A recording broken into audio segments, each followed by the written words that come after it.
Yun, number one, yan ang normal, no? Normal yan. Ang nangyayari is ito, yung tubo ng kuko, palabas, palalim, paloob. Nagkakaroon ng extra na nail doon, ito mamamaga ito. Bakit nangyari yan? Bakit nangyari yan? Number one is pedicure. Huwag na tayo magpahinga. Kasi kinukut-kut yan eh. Kinukut-kut. Maraming kababayan natin gustong-gusto magpa-pedicure, pinapaliit yung kuko.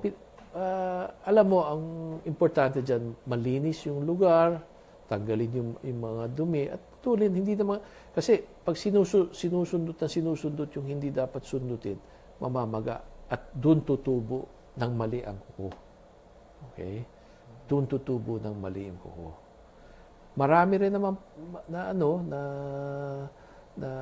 pwede rin naiipit ng sapatos na napakasikip. Di ba? Yung sobrang sikip, so yung tubo ng kuko mali. Okay. So anong gamutan natin dyan, sir? Palagyan natin na ingrown. Anong gagawin natin? Na ingrown, tapos may pamamaga, yung kuko na nag-ingrown, yung tinatanggal. Yun lang. Hindi kailangan tanggalin yung buong kuko.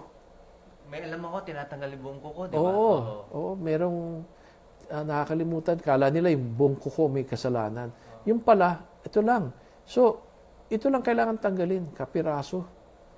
Yung kapiraso lang na yan ang tatanggalin. Yung pumapaloob sa loob ng laman, yun yung kailangan tanggalin. Kasi pagka hindi mo tinanggal yun, masakit.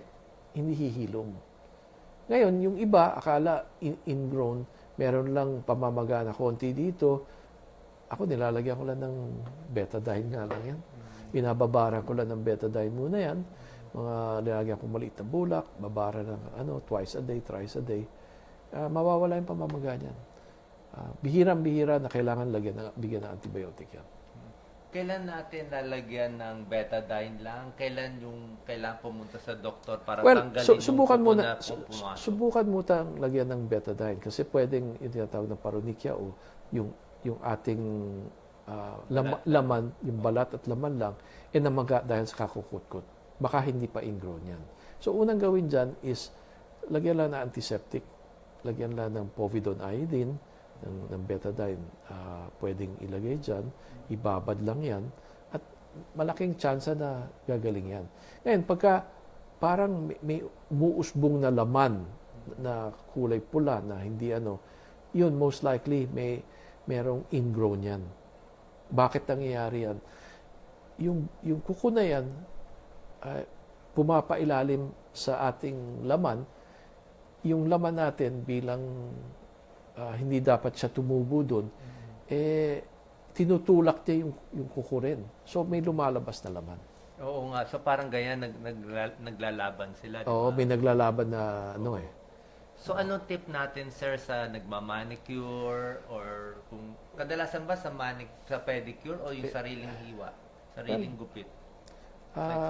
Sa experience ko, kadalasan sa pedicure nga Kaya nga, ano payo natin sa mga nagpe-pedicure? Number one, wag nyo na masyadong kutkutin.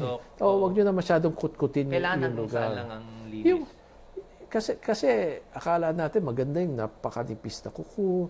Ano lang, be gentle. Number two is, mag-ingat rin tayo kasi yung sabihin natin pedicure lang yan. Yung ating instrumento na ginamit, yung ating may dugo yan, merong pwede tayo mag-transmit ng disease. Pwede magkaroon ng hepatitis. Yun ang ating dapat Kaya mas maganda, lahat ng tao may kanyang gamit, sariling gamit.